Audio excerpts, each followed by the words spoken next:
दोस्तों Rama steel tubes limited की बात करें तो स्टॉक के अंदर फ्राइडे को गिरावट हुई थी। पिछले दिनों ज़बरदस्त तेजी के बाद स्टॉक में फिलहाल प्रॉफिट बुकिंग दिखाई दे रही है, लेकिन बहुत जल्द यहाँ पे एक तूफानी तेजी आ सकती है और इसके पीछे है बहुत बड़ी गुड न्यूज़। गवर्नमेंट ने अब स्टील सेक्टर को पीएलआई स्कीम का एक बड़ा तोहफा दे दिया है।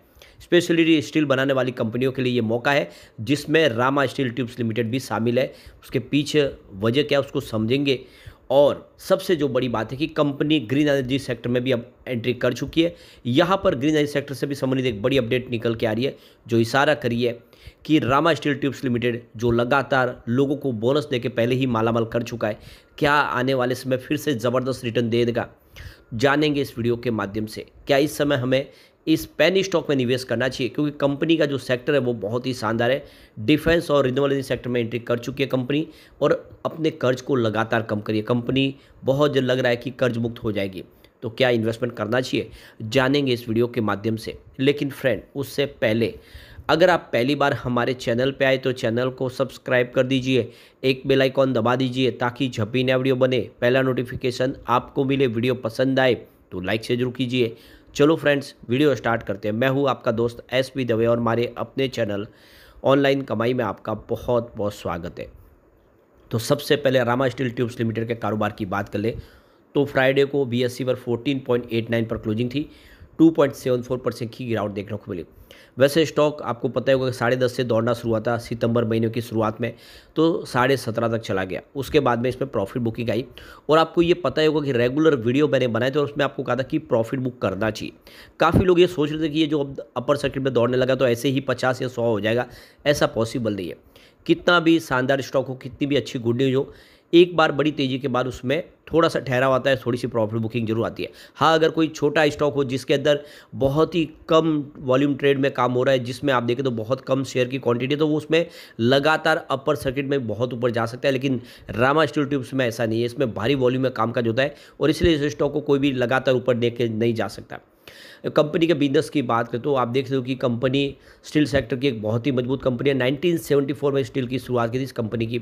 कंपनी आप देखें तो स्टील ट्यूब्स का निर्माण करती है, प्री गैल्वेनाइज ट्यूब बनाती है, स्ट्रक्चरल ट्यूब बनाती है। इसके अलावा एमएस ब्लैक और गैल्वेनाइज ट्यूब और होलो सेक्शन के अलग अलग रेंज है कंपनी के पास। और इंडिया के अंदर एक बड़ा रेपूटेड और काफ़ी शानदार इसका नाम है। कंपनी के पास 4 मैन्युफैक्चरिंग प्लांट है, जिसमें हर तरह की मॉडर्न टेक्नोलॉजी से लेस ये सारे प्लांट है, जिसमें कंपनी लगातार अपने कामकाज को आगे बढ़ा रही है। और अब कंपनी ने जो बड़ा फैसला किया ग्रीन एनर्जी सेक्टर में एंट्री का, कंपनी अब देख सकते हो कि यहाँ पे इन्होंने जो अनाउंसमेंट किया कि ग्रीन फील्ड परियोजनाओं को पूरा करने के लिए स्टील स्ट्रक्चर और ट्रैकर ट्यूब्स विकसित किए, जो ग्रीन एनर्जी सेक्टर में आने वाले समय उनका महत्वपूर्ण विस्तार करते हुए दिखाई देंगे। तो अब देख सकते हो कि आने वाले समय संभावना काफ़ी पॉजिटिव बन चुकी है। अब यहाँ पे जो बड़ी गुड न्यूज़ निकल के आ रही है, गवर्नमेंट ने नई पीएलआई स्कीम लॉन्च की है स्पेशलिटी स्टील के लिए, और इसके तहत स्टील सेक्टर को सरकार की तरफ से बड़ा बेनिफिट दिया जाएगा। तो 27 सितंबर को देख सकते हो कि स्टील समिट हुई है 2024 यहाँ पे न्यू दिल्ली में। इसके दौरान संदीप पुंडरीक की तरफ से जो बयान निकल कर आया है, जो स्टील सेक्रेटरी है इंडिया के, उनका कहना है कि सरकार पीएलआई स्कीम देने जा रही है स्पेशलिटी स्टील्स के लिए। कुछ ऐसे सेक्टर जिसको सरकार के सपोर्ट की ज़रूरत है, उसको पीएलआई स्कीम के तहत बेनिफिट दिया जा रहा है। तो गवर्नमेंट ने यहाँ पे 6,400 करोड़ की रकम सैंक्शन की है बजट के दौरान, जिसमें से 2,600 करोड़ रुपए की रकम है अभी तक डिस्ट्रीब्यूटेड हुई है। बाकी अभी रकम इस्तेमाल नहीं हुई है। अभी आने वाले समय और इस सेक्टर से संबंधित कंपनियों को ये रकम बांटी जाएगी। तो यहाँ पे इस रकम का जो इस्तेमाल होगा, आप देखें तो स्पेशलिटी स्टील के लिए ही इस स्कीम का बेनिफिट मिलेगा, जिसमें आप देखो कि डिफेंस, ऑटोमोटिव और इलेक्ट्रिकल इंडस्ट्रीज से संबंधित जो स्टील इंडस्ट्री है उन्हीं को इसका बेनिफिट मिलेगा। तो आपको ये पता ही होगा कि अभी रिसेंटली ही रामा स्टील ट्यूब्स लिमिटेड ने डिफेंस सेक्टर में एंट्री कर ली और इसके लिए एक नई इन्होंने सब्सिडीज कंपनी बना लिया है। तो इस पीएलआई स्कीम का benefit Rama steel tubes limited को अब हो सकता है। तो इंडिया के अंदर ही अब देखें तो डिफेंस सेक्टर में हो या ऑटोमोटिव इंडस्ट्रीज में ज़्यादा से ज़्यादा जो यहाँ पे इक्विपमेंट है, जो पार्ट्स है, वो यहीं पर मेक इन इंडिया के तहत बने। सरकार इसके लिए कोशिश करी है और इसीलिए इन कंपनियों को प्रोत्साहित करने के लिए उनको आगे आके वो काम करे, मैन्युफैक्चरिंग करे इंडिया में ही। और मैन्युफैक्चरिंग इंडिया की जो बूस्ट देने के लिए और इसके तहत हमें एम्प्लॉयमेंट जनरेट करने के लिए अब पीएलआई स्कीम लाई गई है। तो इस पीएलआई स्कीम का बेनिफिट रामा स्टील को भी होगा।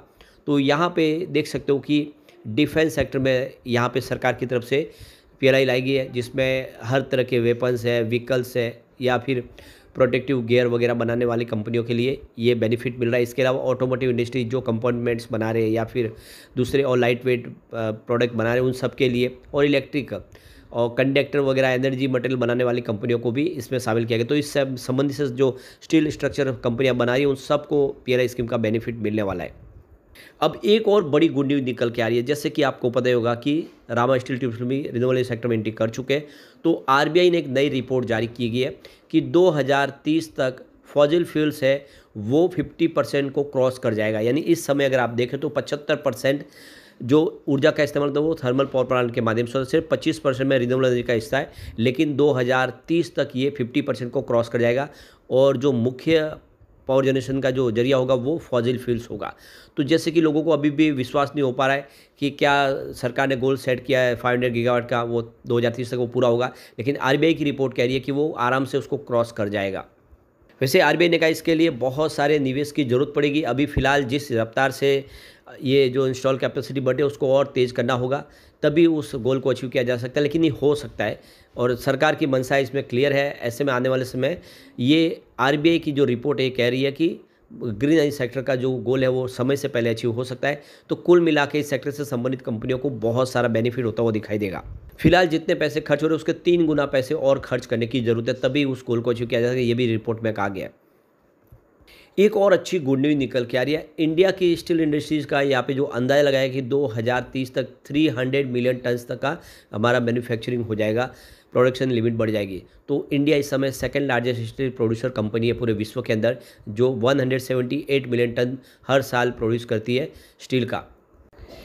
Minister of state for steel and heavy industries Bhupendra Raju Srinivasa Verma की तरफ से जो बयान निकल कर आया कि इस समय ग्लोबल डिमांड स्टील सेक्टर की आने वाले समय बढ़ती हुई दिखाई देगी और कंटिन्यू ये ग्रो करेगी, और इसीलिए स्टील सेक्टर में आने वाले समय काफ़ी ज़्यादा संभावना दिख रही है पॉजिटिव। तो इंडिया आने वाले समय अपनी जो लीडिंग पोजीशंस को बनाए रखेगा और तेज़ी से प्रोडक्शन लिमिट को बढ़ाया जाएगा, और उसके लिए सरकार अपनी पूरी कोशिश करी है। डोमेस्टिक मैन्युफैक्चरिंग के लिए सरकार की तरफ से स्कीमें भी लाई जा रही है। तो कुल मिला के ये एक के बाद एक जो अपडेट निकल के आ रही है वो इशारा करी है कि रामा स्टील ट्यूब्स लिमिटेड आने वाले समय बहुत बेहतर कर सकता है। ऐसे में लॉन्ग टर्म इन्वेस्टर के लिए अच्छा मौका है कि रामा स्टील ट्यूब्स लिमिटेड में निवेश कर ले, गिरावट का फ़ायदा उठा ले। वैसे इस मार्च महीने में ही 2024 में कंपनी 19 मार्च को कंपनी ने बोनस शेयर जारी किए थे। तो ये क्लियरली देख सकते हो कि कंपनी लगातार अच्छा बोनस दे रही है, ट्रैक रिकॉर्ड अच्छा है और अब कंपनी ने फैसले किए वो शानदार है। ऐसे में गिरावट का बिल्कुल फ़ायदा उठाए, इस गिरावट से डरे नहीं, निवेश करें। आने वाले समय ये आपको मालामाल कर देगा। काफ़ी कम प्राइस में स्टॉक मिल रहा है। लेकिन फ्रेंड, कोई भी इन्वेस्टमेंट करने से पहले अपने फाइनेंशियल एडवाइजर से बड़े ले ले या अपना खुद का रिसर्च करें, क्योंकि मैंने वीडियो आपके एजुकेशनल पर्पज़ के लिए ही बनाया। वीडियो पसंद आए तो लाइक से जरूर कीजिए और चैनल को सब्सक्राइब कर दीजिए। Thank you friends.